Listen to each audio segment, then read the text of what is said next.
ash on the wind, the empire tightens its grip after a crushing victory. Executions are public, deliberate, meant to instill obedience.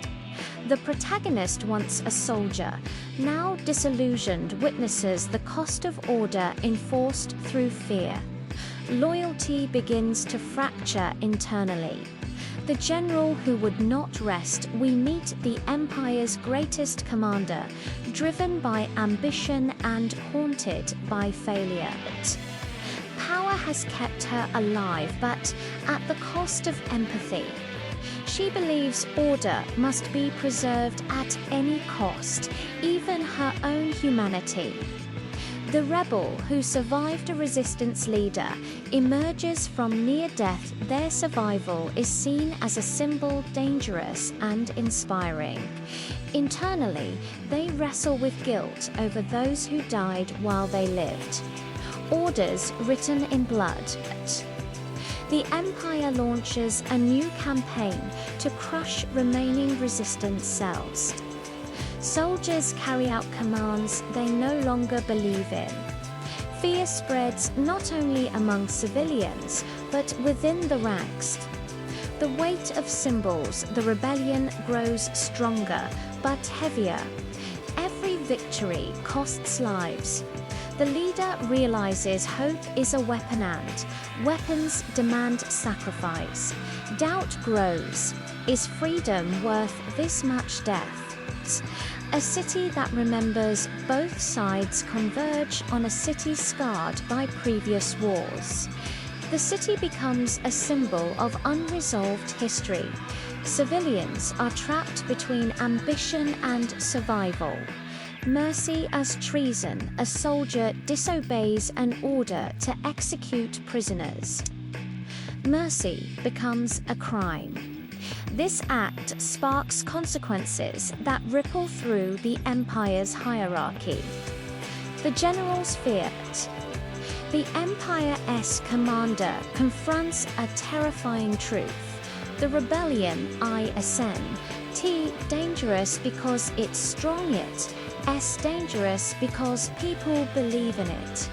Her fear is not defeat, but irrelevance. Fire without victory. A brutal battle leaves no clear winner. The land is destroyed. Survivors question why they are still fighting. The cost of ambition becomes undeniable. The prison beneath the city. A hidden prison is discovered, filled with political prisoners, forgotten rebels, and broken soldiers. Truth replaces propaganda. Both sides are forced to confront what they've become. Choosing enemies, former enemies, must cooperate to survive. Trust is fragile. Every alliance feels temporary. The line between right and wrong blurs further. The gates open, the city's defenses fail. Chaos erupts. The Empire's power is tested publicly for the first time. Panic spreads upward, not just outward. The cost of command. The general makes a choice that saves the Empire, but destroys her legacy. Power keeps the state alive, but burns what remains of her soul. The rebel's decision. The resistance leader must choose between total victory or sparing the city. They choose restraint. Knowing history may call it weakness. Death without glory. Key characters fall not heroically, but realistically. Their deaths leave emotional voids rather than triumph. Survival feels heavier than loss. Silence after fire. The war slows, not because it's finished, but because everyone is exhausted. Cities stand half empty. The Empire still exists, but changed.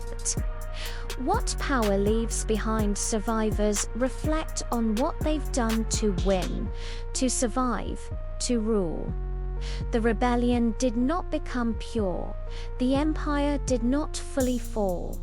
The world remains complicated.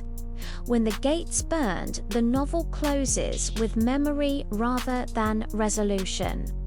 History will simplify what happened, but the truth lives in those who were there. The final reflection lingers. Power does not end wars. People do, and they pay for it forever.